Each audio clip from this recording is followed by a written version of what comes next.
December 20th, 1943. Thousands of feet above Germany, the B-17 bomber known as the Olde Pub begins its deadly mission. The crew knows the danger. They are deep in enemy territory. Flak batteries waiting below. One by one, their engines begin to fail. Smoke fills the fuselage, and hope starts to fade. Inside, gunners are wounded, the crew is battered, and death seems inevitable. A swarm of German Messerschmitts approaches, closing in for the kill. The crew is alone, wounded, and defenseless thousands of feet above enemy lines. Suddenly, a lone German fighter pulls up alongside the bomber, but does not fire. Franz Stigler, a seasoned ace, sees the fear, the blood, the destruction, and makes an impossible choice. Instead of firing, Stigler escorts the bomber out of enemy airspace, risking his own life. The crew of the Olde Pub survives, bewildered and grateful. What if the only thing standing between you and certain death was a single desperate prayer? Sound of airplane engine sputtering, wind whipping, distant explosions.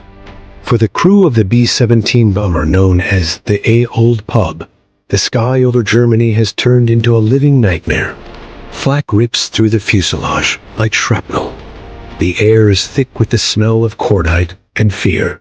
One by one, their engines die.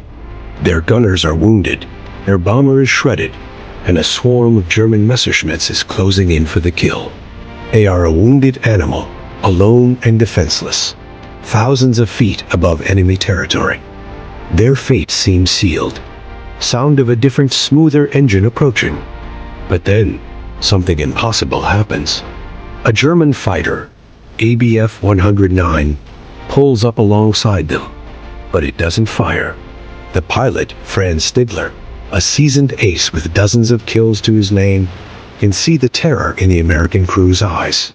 He can see the blood, the mangled metal, the sheer devastation. He is one kill away from earning Germany's highest military honor, the Knight's Cross.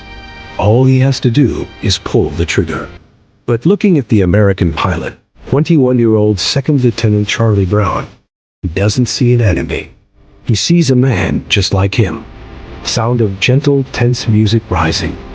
In that moment, Stigler makes a choice that will defy every order he's ever been given. He remembers the code of honor his commanding officer taught him. You shoot at a man in a parachute. I will shoot you myself. He saw the crippled B-17 as a parachute, a crew with no hope of fighting back. Instead of firing, Stigler flies his fighter in formation with the bomber, shielding it from German anti-aircraft guns on the ground. He escorts them, this ghost in the sky, guiding the shattered American plane towards the North Sea, towards a sliver of hope. He can't speak to them. He can only gesture. Fly this way.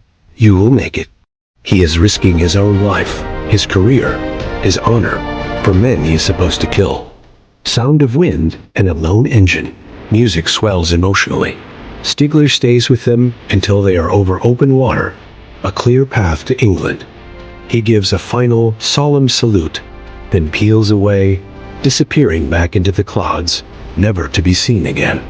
Charlie Brown and his surviving crew miraculously land their battered fortress back at base, riddled with over 800 bullet holes.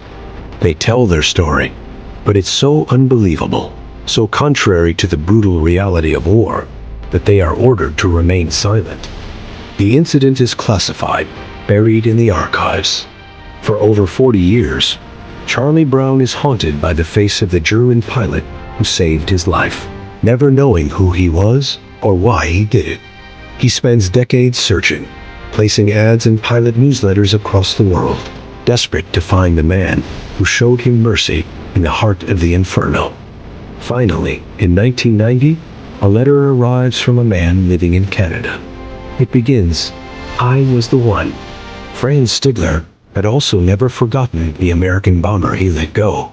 The two men, once mortal enemies, finally met. They became brothers, their bond forged in an act of humanity that transcended the hatred of war. Their story wasn't just about survival. It was about the moment one man chose compassion over combat, honor over orders. proving that even in the darkest of times, a single act of grace can change the world. They remained the closest of friends until their deaths, a testament to the enemy pilot who refused to fire.